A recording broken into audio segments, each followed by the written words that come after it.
Carnoum Media Institute, ainsi est intitulé le centre spécialisé en journalisme qui immortalise désormais Feu François-Xavier en Lime Noumon.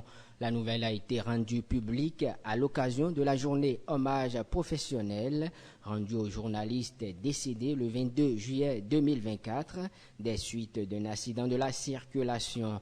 Parents, amis, professionnels de médias se sont réunis au Centre d'études et de documentation juridique de Cotonou ce 2 août 2024 pour reconnaître les mérites de l'illustre disparu.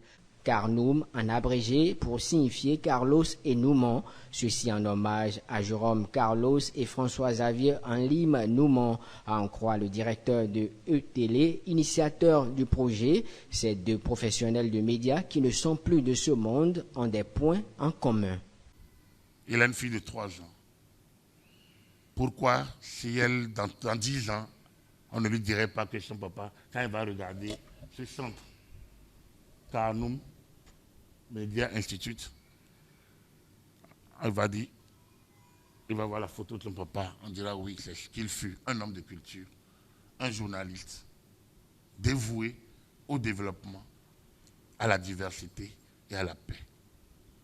Donc, nous avons décidé de créer le centre, l'Institut Média Carnoum, Carlos Noumon, pour promouvoir ces vertus-là, pour promouvoir ces valeurs-là. Pas de publications, pas de prise de position sur les thématiques. Le centre, c'est l'engagement citoyen. La finalité, c'est le développement. Et de notre pays, et de l'environnement immédiat de notre pays. Finitude humaine et vie éternelle, c'est le thème autour duquel le père Éric Aguenounon a axé sa communication à l'occasion de la journée hommage professionnel à François-Xavier Noumon. Notre frère François-Xavier, il est parti. Il a accompli un travail nécessaire, un travail poignant, un travail systématique. Et il est devenu célèbre par son amour du travail. Mais soumis, comme nous tous, à la finitude humaine, il est allé, mais beaucoup trop tôt. Il est allé en laissant le travail. Ce n'est pas qu'on va couper tout ce qu'il faisait. D'autres prendront le relais. C'est encore cela, la finitude humaine.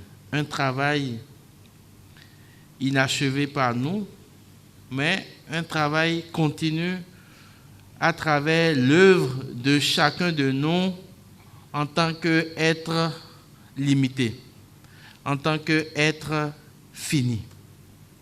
François-Xavier en Lime Noumon n'est pas mort, il a changé de vie, dira le communicateur qui exhorte le public à croire en la vie éternelle.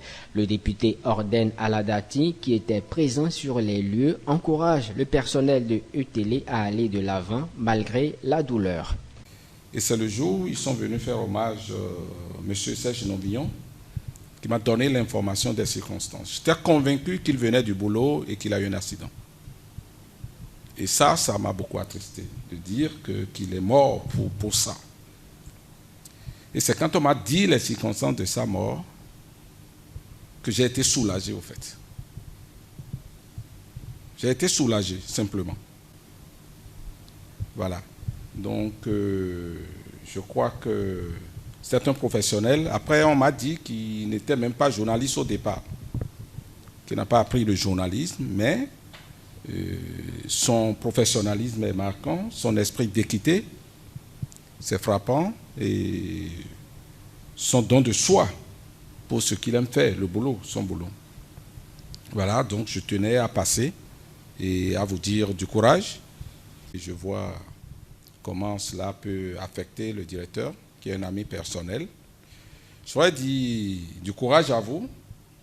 D'accord, c'est une contribution efficace que vous avez apporté dans le monde des médias, donc de la télévision au Bénin, en un bout de temps, vous vous êtes imposé comme une référence en tant que média, un organe qu'on doit suivre. Dimanche matin, moi, je ne fais que ça. Quand je zappe, je passe, je reviens à ETélé.